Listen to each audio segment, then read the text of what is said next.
Thank you, everybody. And we shall begin. And Health AI, clinician-led development. And this feels like almost, I wouldn't say the conclusion because we're not going to stop talking about this, but this is like a story arc that started in the fall of 2025.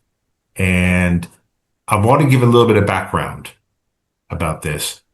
And I know some people have heard me say this before. In 2023, a health tech company was 10 engineers, maybe a sales guy, and a clinician consultant who would play a fairly minor role in the company. It would be a solution architect who would interview the clinician, get the specifications from the clinician, build the solution, feed it back to the clinician. And there's a problem with that model because the solution architects are very good, and they still are. They're very good at taking notes and analyzing, and there's usually a little bit of context that's missing. And then also when the clinician reviews the MVP, the clinician may not understand how it was built.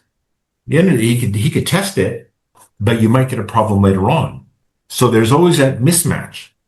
And then I remember about a year and a half ago, people would start saying to me, Jose, it's going to be clinical informaticists that are going to lead the charge. And my response was, what's a clinical informaticist? And that's not what this event's about. And fall of 2025, we're hearing increasingly, clinicians need to lead the charge on this.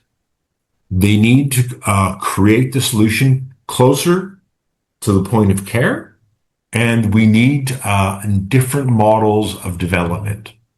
So thank you, by the way, Val, for joining me on this event. And I know we had you on last year, and I thought you'd be the perfect person to open this event. And why? Why is this subject important? Why are we talking about this now? Well, Jose, we're talking about this because AI keeps moving forward. We can't stop it. We can't slow it down. We just need to hit the ground running. And things are really heating up. Um, there's been a lot of changes. I know, just to give you a timeline, uh, back in 2024, everybody and their brother was talking about AI replacing people, and there was this fear among humans. In the healthcare world, we didn't see it as that much of a legitimate fear because it's very difficult to replace a professional who does face to face, especially primary care physicians or ER physicians. But in 2024, the promise was more efficiency, lower costs, bigger returns. Now, strange phenomena started happening. Moving from 2025 to 2026, we realized that healthcare is more nuanced and it's more complicated than that. And please, I'm talking about the context in the US. That is what we're seeing. A lot of organizations in the US are seeing that AI by itself, it doesn't automatically create better outcomes. It's not a magic pill to everything. And a lot of organizations are not seeing the ROI that you'd expect. For instance, IBM, they had said in a report in 2025 that only about 25% of AI initiatives were actually delivering on what they said they would do. There's a measurable ROI, and that is pretty low based on the hype that we're hearing. A lot of people invested in AI, a lot of clinicians saw AI as the solution for disparities, and we're not seeing the results that we were promised. And of course, several studies were done. The State of AI report by APPEN, APPEN, in 2024, they predicted that 80% of organizations still considered having a human in the loop as being important. Yes, in the US, which is profit driven, it's a little different. But we're seeing that you need the clinicians involved because when you have the human factor involved, you just get better returns, you get better health outcomes, and the systems just run smoother. That is why we need to have this conversation, Jose. We need a broader perspective where we have knowledge and best practices being shared from the US, from the UK, so we can move forward into the future as a team. Because we're all human, regardless of whatever health system we're operating in. You know, I'm showing my age here. I'm not going to say it. I feel like we've been here before.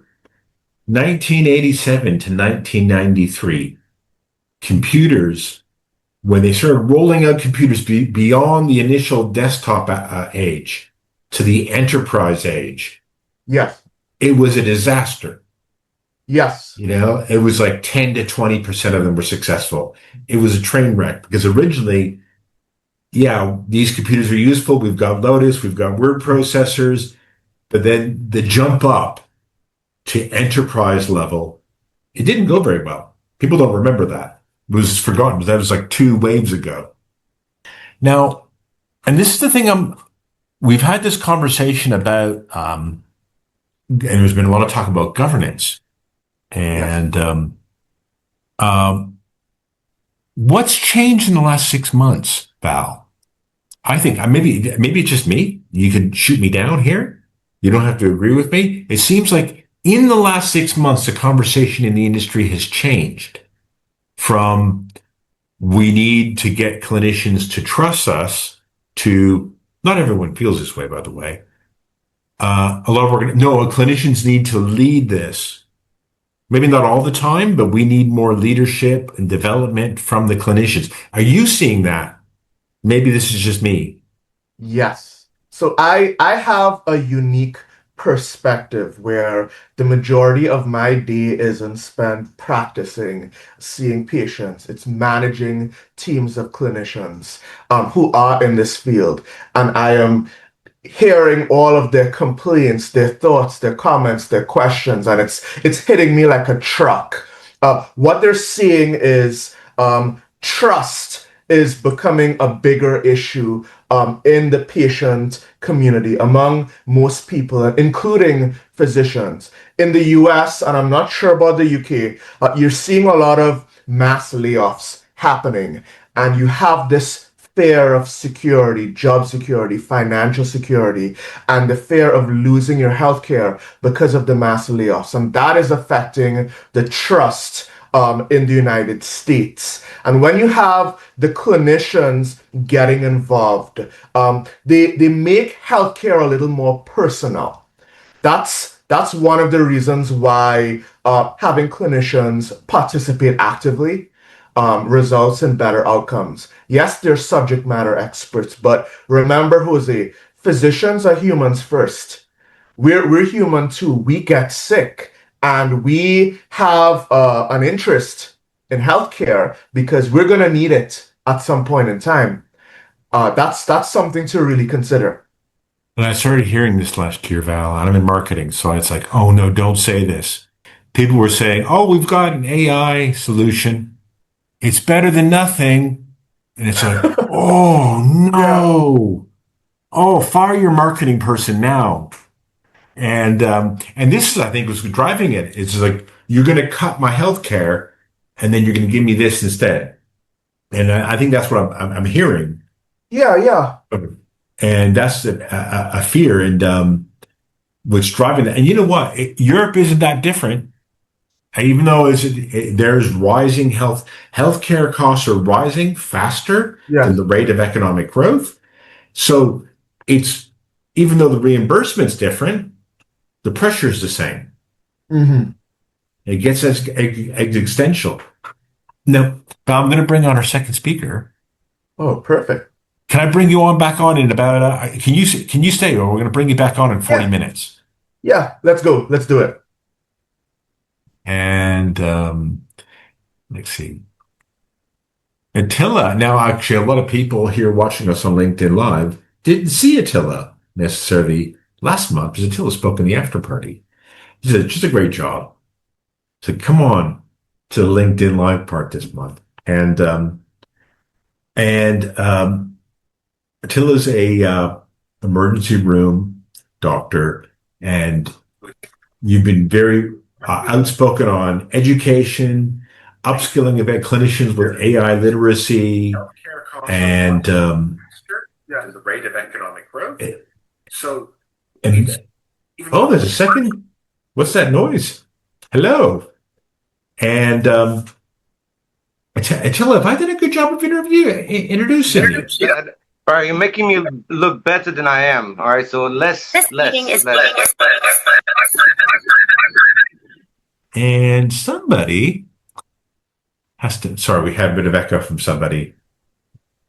Go ahead, Attila. I know who it is. It's an invader from America, and he switched his mic off.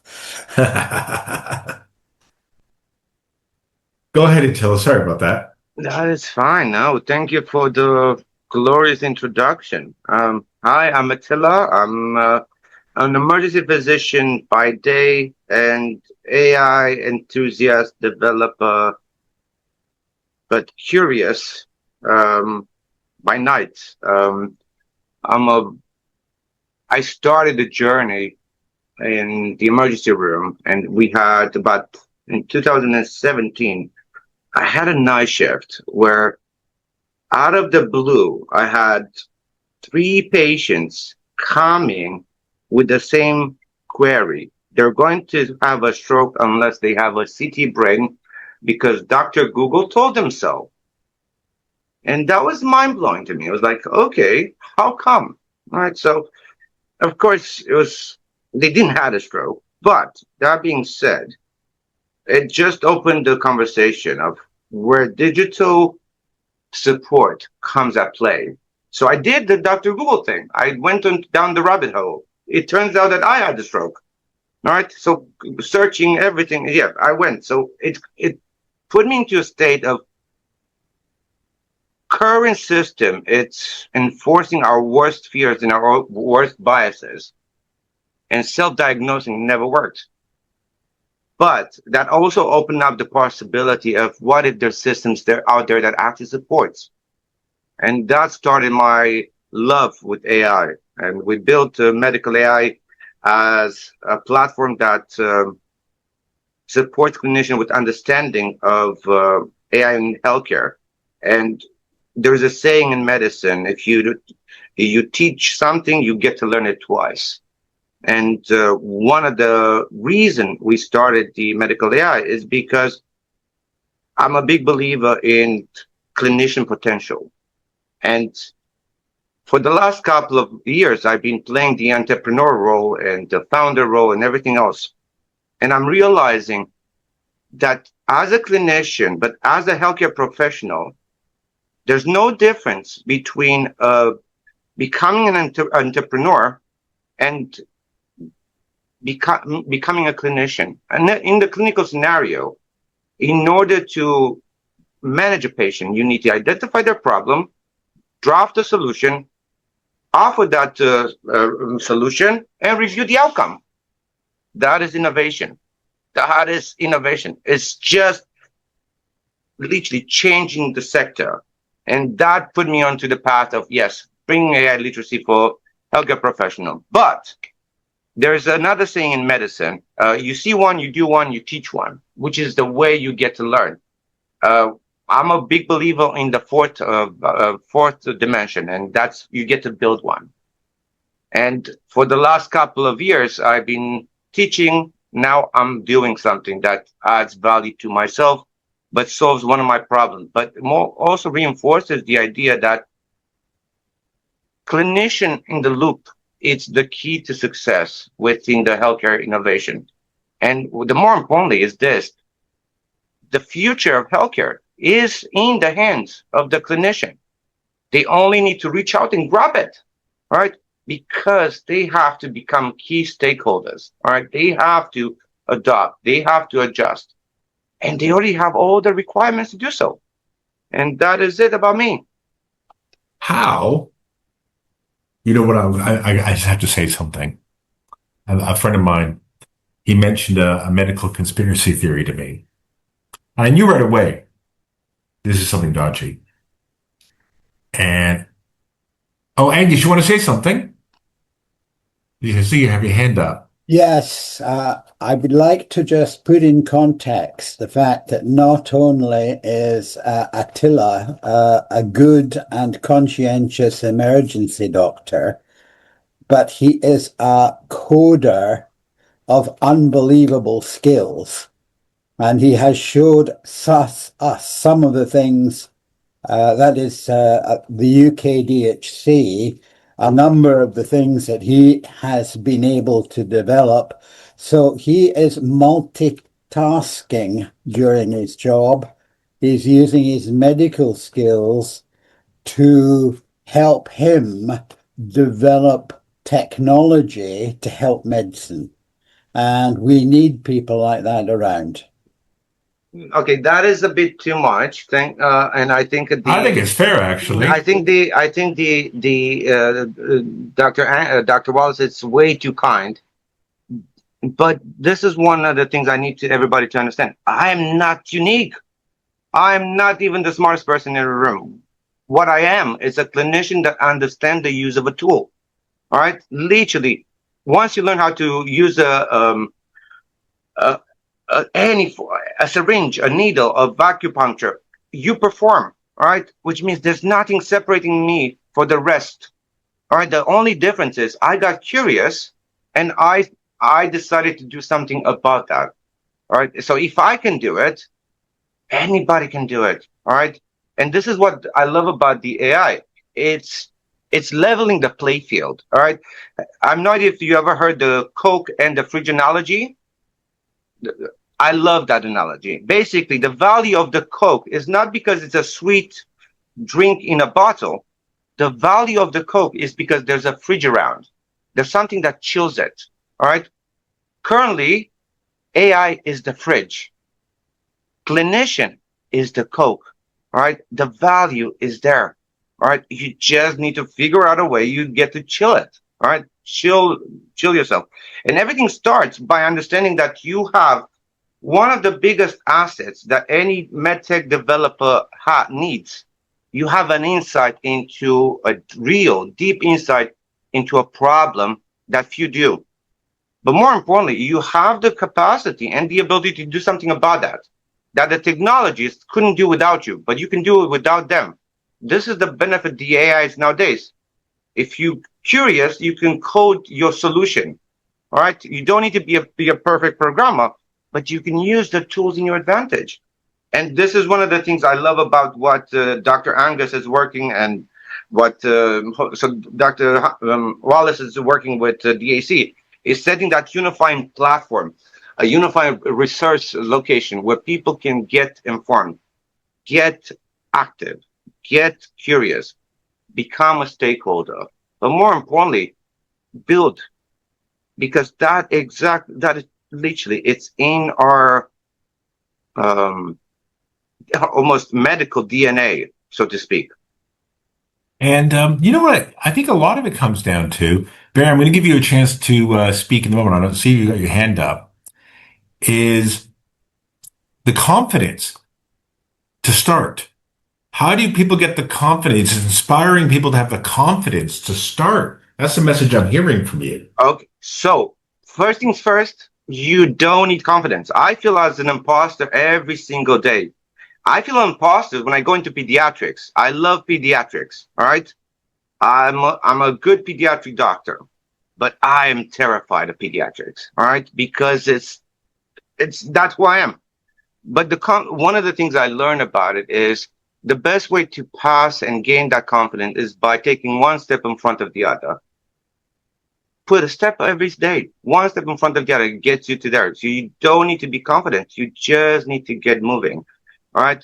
That's all it takes. All right. So confidence, it's a good thing to have, but experience, it's what gives the confidence.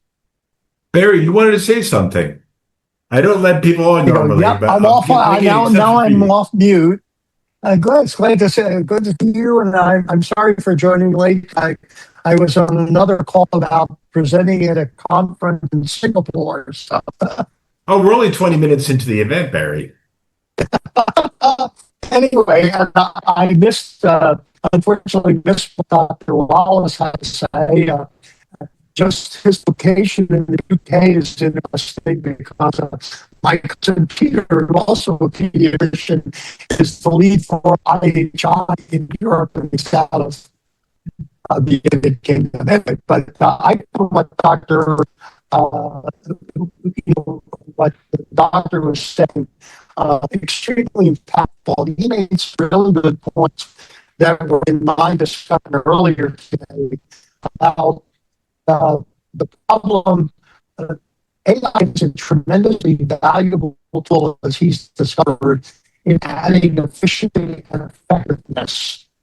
Barry, I'm going to have to stop you because we can't hear you. Oh. Sorry. No, Okay. the audio's garbled. So I'm going to have to put you back on the bench, Barry. But we're going to try. Sorry about that, Barry. Don't mean to be rude, but we just can't hear you. And Better now? no, it's all garbled. Sorry, Barry. Okay, put back on the bench. Maybe I'll call back in and we'll try a different way. Okay. Maybe sign out back in Yeah, I'll do that.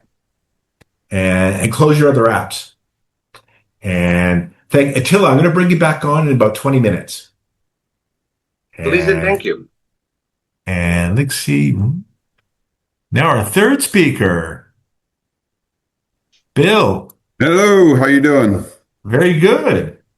And Bill's joining us, I think, from the United States today. I am. We're talking about AI healthcare, and there was a family medical emergency, and that brought me back to the U.S. And it kind of is the whole reason why we're here.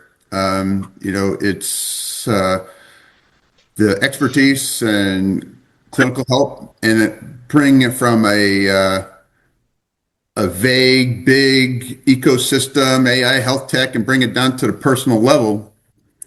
And, there was a couple of really good points. Attila,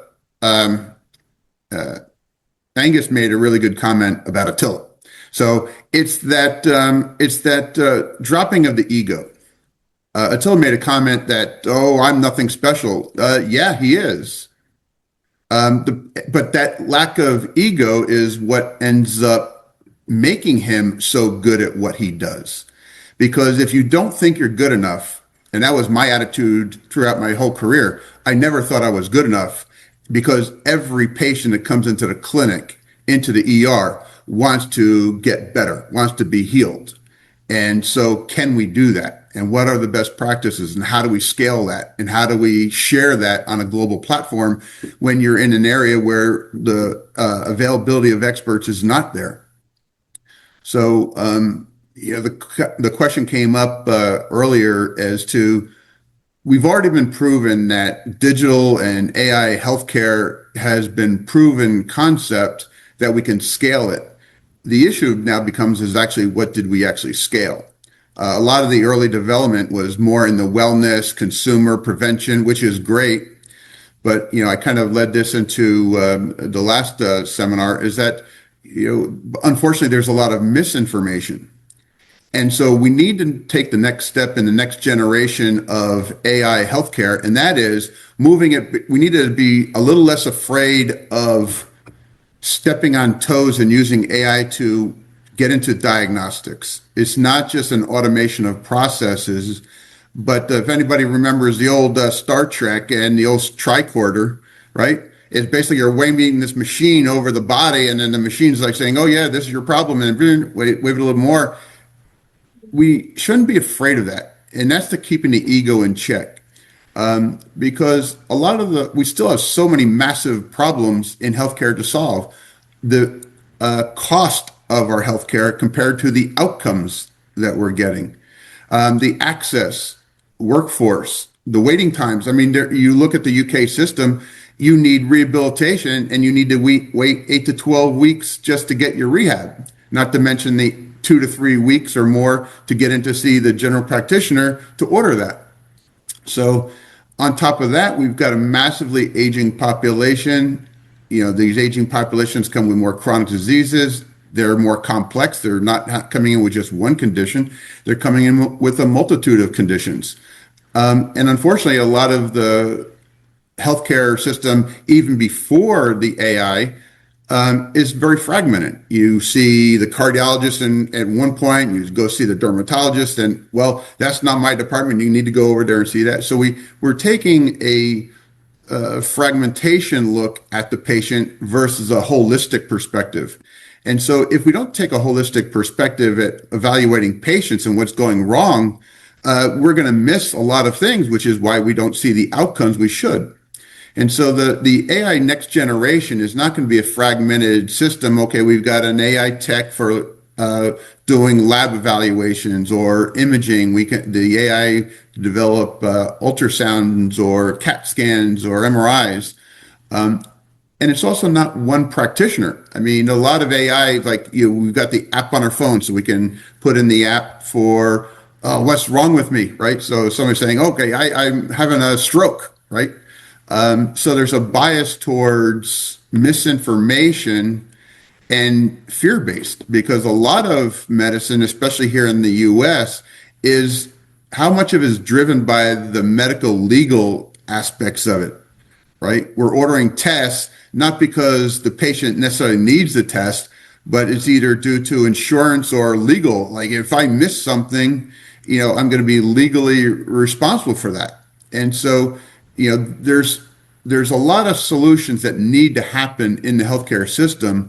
But if we're going to fix the system, we need to look at the whole system. And so why do clinicians need the AI? Because nobody knows everything, right? So doctors know a lot of stuff about a lot of things, but the old saying, an expert is somebody who knows more and more about less and less.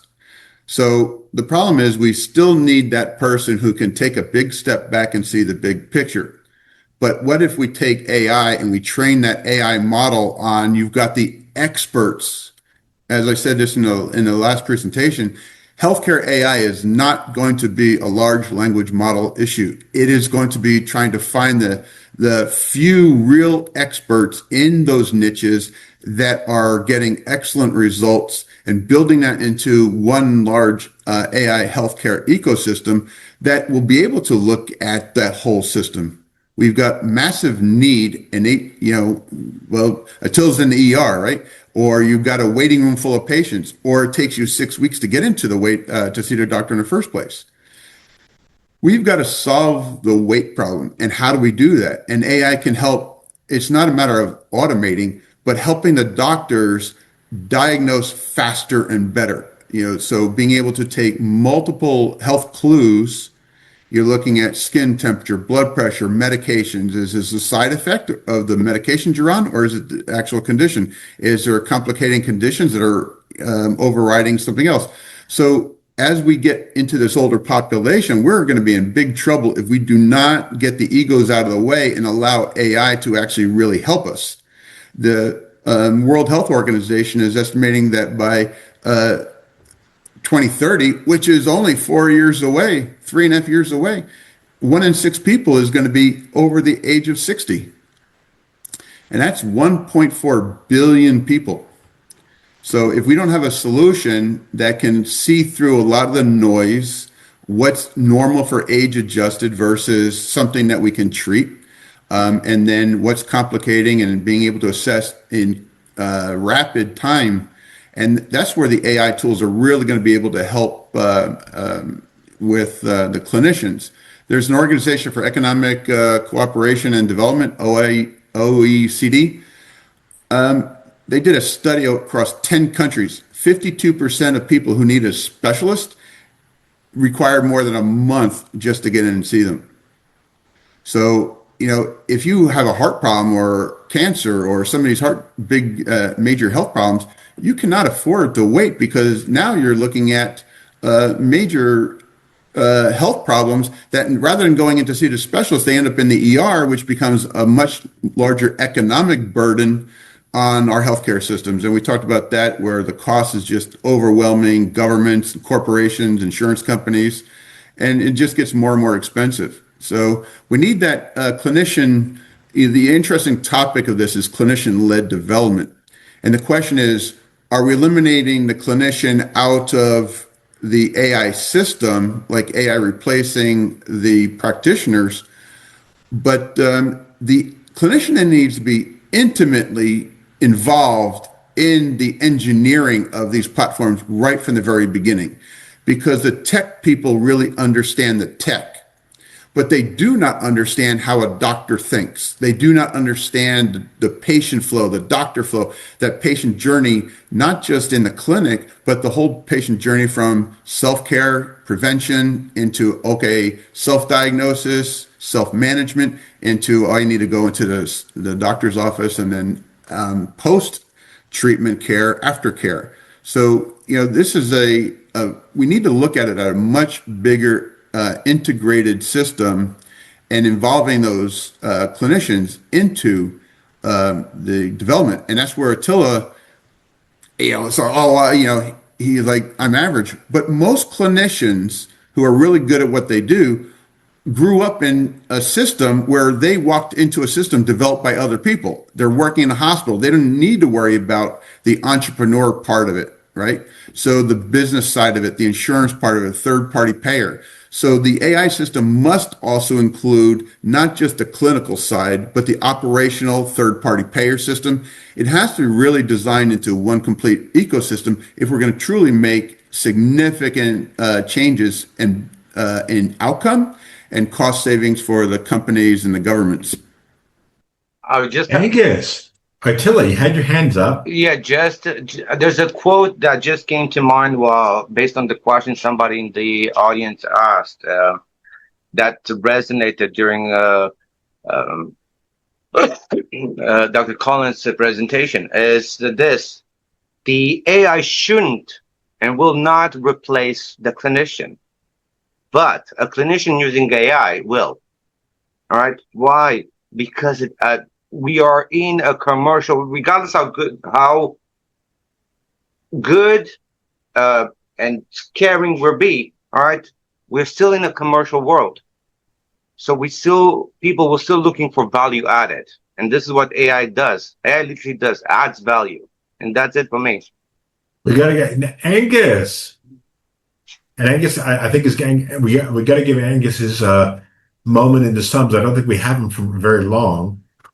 Thank you very much, Jose. A response to Bill Collins. Yes, the UK has waiting lists. Yes, we have problems. We are not perfect. But if you look across Europe, that's not perfect either. And the US is not perfect either.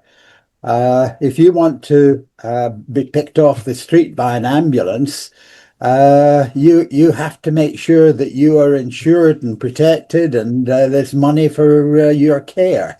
So we all have our different problems. I will say that within the UK, we can have excellent acute medical care. And I say that because my brother had an aortic valve replacement as an emergency. He collapsed at home. He was red lighted to hospital. They had the operation. He was charged nothing. He had a superb surgery, and he is now very fit and well. So we can do it well, as can every other country. However, I think we have to think now about what Attila and Bill are saying. In the UK, to become a specialist surgeon, you have to go through medical school for 5 years, foundation training for 2 years, specialist training for 6 years, a fellowship for 1 year. That is 14 years of training. That is no longer viable. And we have to completely rationalize training, taking into account how AI is going to help doctors in the future. And Bill is right about egos. Egos are a problem within the medical profession. We have to sit down, be quite honest with ourselves. We cannot run the system as it's running now without changing medical training, without working in conjunction with AI. And if we do, we will be able to produce a more cost-efficient healthcare system. And I know there are concerns about people losing jobs. I don't think we will see doctors losing jobs at all. I do think that doctors using AI are going to become really popular. And I think that that's going to change the system. Thanks, Husi. The EU is facing a 3 million person clinician shortfall within a decade. And as Bart DeWitt said this about 4 webinars, what jobs are we replacing? Right now, we're only treading water by importing people from the Philippines and Malaysia. That's the only way we're treading water at the moment. And we're going to be 3 million people short in less than a decade. So Well, we're not getting rid of anybody. They're good doctors, but you're being naughty. You are being Because naughty. you're taking good doctors away from countries that need them. Exactly. So and it's not a sustainable long term. It's not sustainable over the long term. And I want to actually say something. I came up in an interview last year. Because, a lot of people think that all the health AI companies are going into billing and administration. There was actually, and I interviewed, and I know this is not your field, Bill. He is an oncologist and a clinical informaticist. And this is what he said to me, and it really stuck with me. He says, we feel insulted because there's all these vendors are sticking their nose into our consultations, and they're recommending treatment pathways. And because we received the recommendation, now we're liable. And these aren't appropriate. We've never even heard of these companies. I'm getting 10 different recommendations for first-line therapy when I order a test. Every time I do something, I'm getting a recommendation from a vendor, and they're trying to insert themselves into my consultations. I want them out. And then that's why, and a lot of them backed out. They got kicked out, and then they came back in to admin. But that wasn't their first port of call. They actually bum rushed into the consultation. They got booted out, and then they went into admin because it was safer. And How do they get invited? How do they get welcomed back in?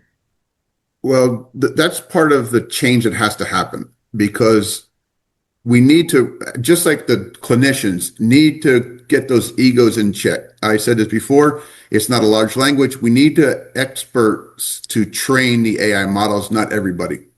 So if you use this person's app, they're going to give one consultation recommendation. You use somebody else's and they're going to give a different one. Where did you get your basis for your clinical decision? To put this into perspective, we have the assumption that every doctor is really good.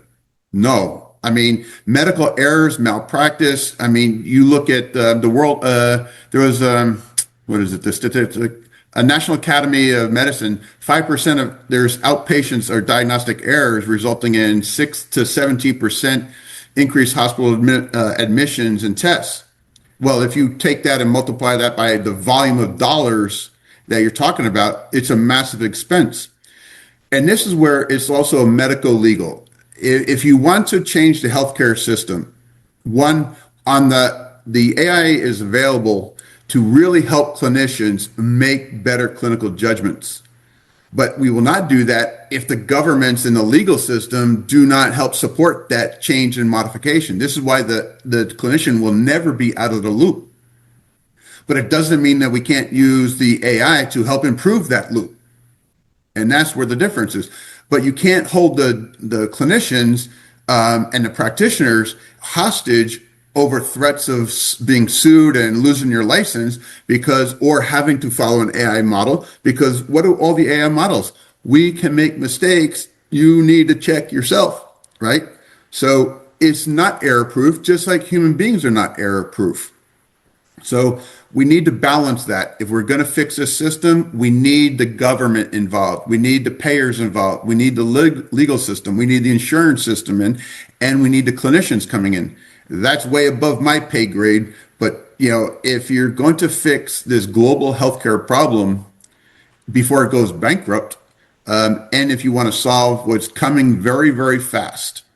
I mean, I just saw something out of the U.S. They're dropping Social Security like 22% because you have the aging population, and it's like somebody's going to be in big trouble. So we need to fix the system on all aspects.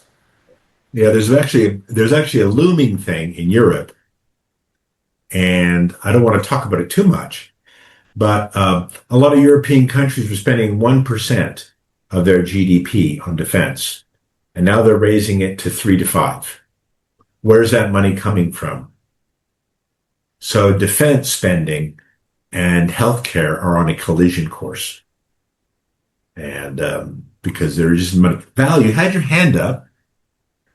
Yes. So, Jose, what I found very interesting, what Dr. Collins was saying about consultants and healthcare feeling more transactional. I feel like when did healthcare become a sale? It was supposed to be a service. It's a public service for the patients. We need to get back to that. Dr. Átilá was saying that he's talking about the egos. We need to drop the egos. I feel like doctors are so used to being the smartest in the room. We need a different skill moving forward. We need to be more teachable. There's a certain humility that comes with continuously learning, and that is what AI is forcing us to do. We need to continuously learn, and we need to be more teachable. What AI is doing is it's showing us that healthcare moving forward, it's not just clinical medicine. You have a convergence of all these other industries like the business, finance, tech, cybersecurity, nonprofits, education. And in med school, we're not taught to be experts of all of these industries. We're just taught about the medical and maybe the malpractice, the legal, what to do not to lose your license. But we need the skill that we're teachable, we are humble, we walk into rooms and we can get along with everyone. So it's a learning experience. That is the skill of the future, in my opinion. And I feel like the doctors who can use the AI and who can play well with others, I feel like those are the doctors who are going to move forward. Just my 2 cents. I don't know what you think about that. Angus, I know he's going to have something to say about this. You're on mute. Yeah. It's very interesting how things have changed as a surgeon in the UK. As a surgeon, when you walked into the operating theatre, when I started as a consultant way back in the 1980s, you were God. You were in charge of the operation. You were in charge of the operating theatre. We learned in the 2000s that that wasn't a good system. That actually when you are operating, you are working as a team. And this applies equally in the emergency room and in other parts of the hospital. And what we did was to develop training to ensure that doctors and theatre nurses and what we call ODAs, operating department assistants, all work together. And effectively, during an operation, they're all equal. Yes, the surgeon is doing the operation, but they can't do it without the nurse. The nurse is dependent on the ODA to help get the equipment. So we're all equal. Now, the change that has taken place in my eyes, having re-entered the whole area as, if you like, an accidental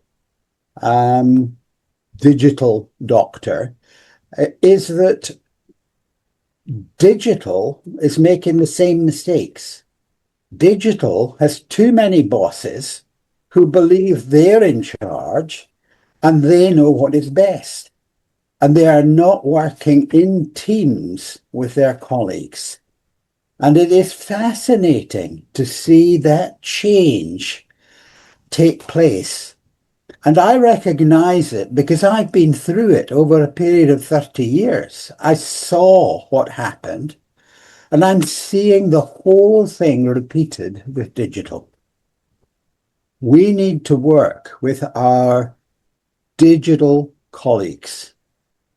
We need them to help us if we are going to use AI effectively. We don't want to compete with them. They're part of the team. And unfortunately, there are a lot of them who have become quite arrogant and feel they're so arrogant that it's difficult for us to work with them. Let's change that and start working together. Before we go to Bill, I want to do a quick plug of your webinar tonight. Now, I have it here at 7:30. Is that 7:30 p.m. UK time? At 7:30 UK time, so that's about 2.5 hours from now.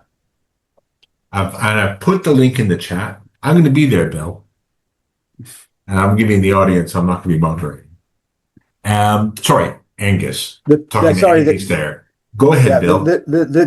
The topic is quite important, and it is who owns and who has access to your electronic patient record. And I think a lot of people will find that quite interesting. Yeah. I think Mark Hattle's in the audience. He's going to have something to say about that. Go ahead, Bill. So, to Angus's point, it's so true. And the whole point about your seminar tonight, the EMR, this is the fragmented system. It, without breaking HIPAA or everything else, the redundancy on tests. If you go to one doctor, you need the test. And then you go to another appointment, you get the same test at a different clinic. It's like because they're not sharing the information.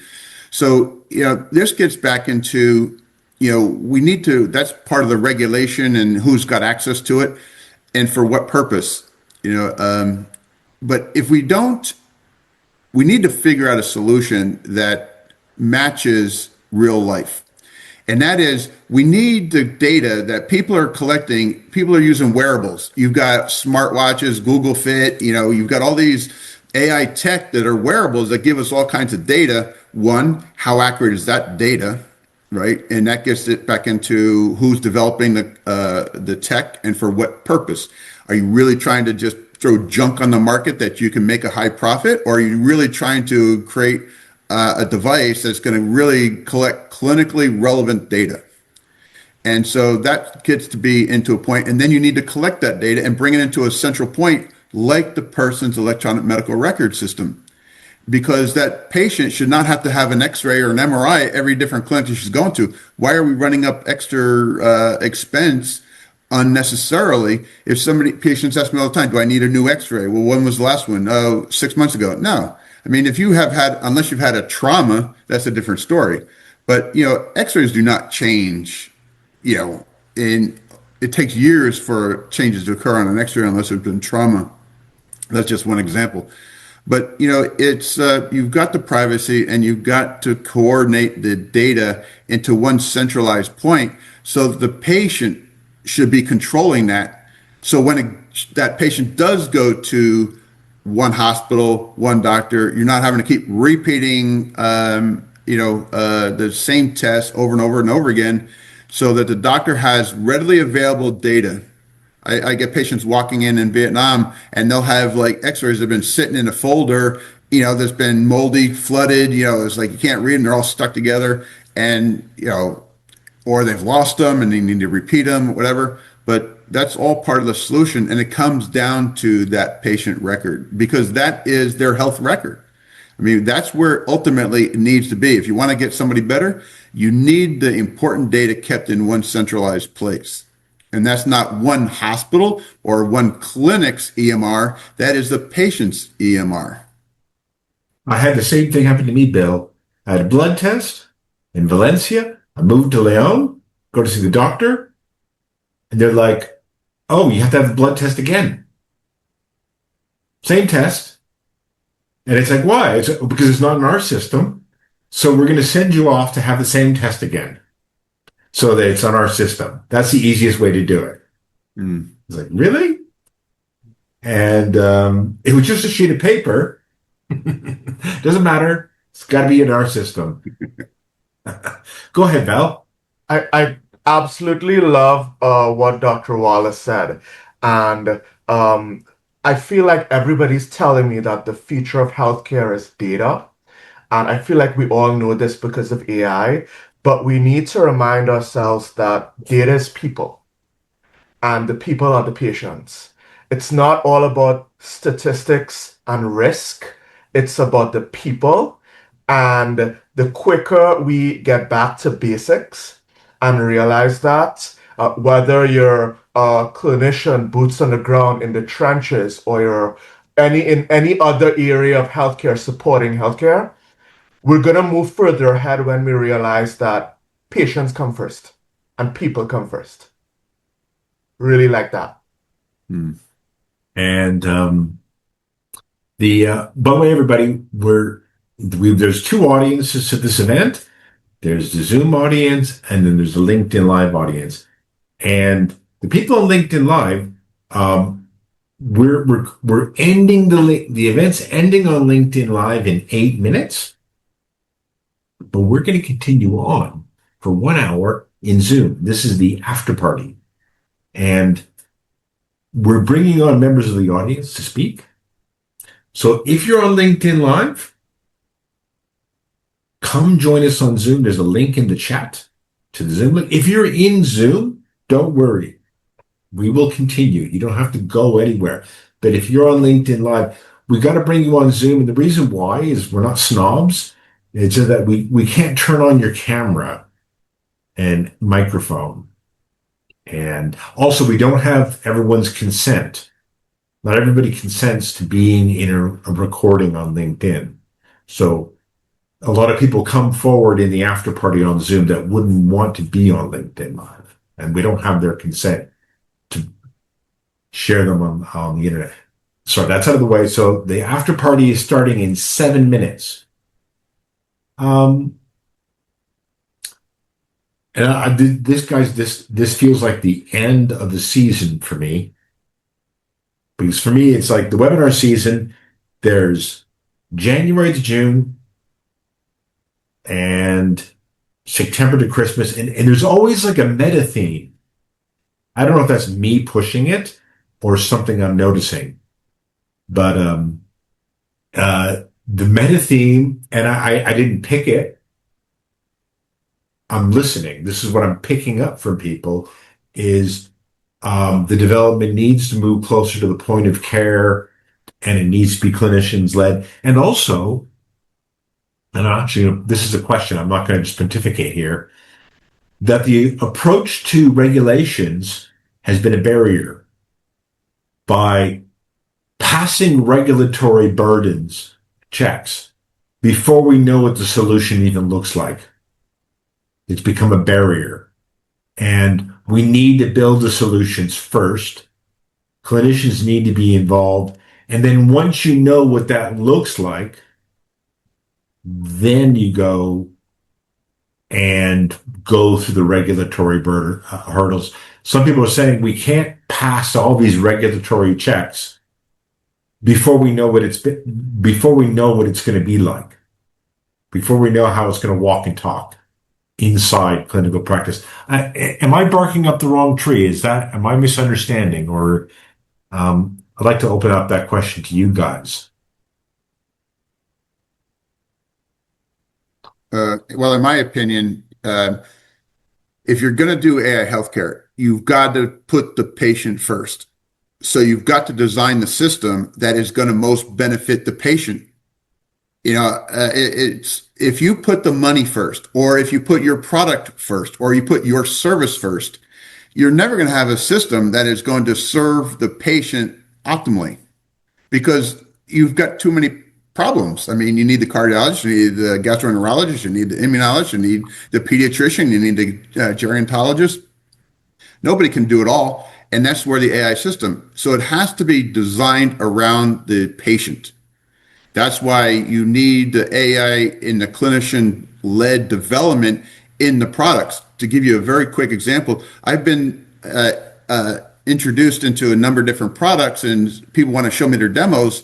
And I'm looking at, you've got a beautiful program and it looks awesome, but oh my goodness, it's terrible for the patient, or it's not really going to solve the real problems with the patient. If you want to target this, because you led with technology versus the medical algorithms and the reasoning behind it. You just threw out you went to Google and you threw in, hey, what's good for this or good for that, and you're going to get garbage in, garbage out, and there's a lot of garbage on the internet. And then if you go design a system around the garbage instead of the experts who are getting the great results, your product is going to be really misdesigned. It's not that you don't have a great tech design and you got all the bells and whistles in place, but the ultimate outcomes for the patient is not going to be what you expect. So wrapping up the event, I wonder, Angus, I don't know if you can stay for the after party, Angus, but can you give us your final word? I can, and I can stay for the after party. I think a lot of common sense has been spoken today. I think that this session has highlighted that using AI is going to happen. I do have some reservations about some aspects of AI, as everyone should. It's not perfect. It can be misleading. I think in relation to Bill's comments, people believe they can use current simple paper technology on the internet and make it work as if it's a digital communication. In the NHS app that we have in the UK, hospitals are transmitting letters to elderly patients who can't see, and they're trying to read them on their mobile phones. And it's a joke. And I have made one of the hospitals aware of this, and they say their systems can't change it. I do know that we've got companies around the world who have realized this. Buddy Healthcare is a particular company, and they are working very hard to ensure that when you use your mobile phone, you can read the print and it's easy to use for the elderly. But we've got a long way to move digital health before we make it successful. And I think the speakers have all highlighted aspects of that. Yes, we've got to change egos. Yes, we've got to work together as teams. Yes, we need people like Átilá to work at the edge to help develop innovative coded software. Unfortunately, I think his software will be pinched by the big companies or sold to them, because that's the way things happen within this industry. But we will be moving forwards. And I think your speakers have all contributed enormously to this discussion. It's been really good listening to it. Thank you very much, Jose.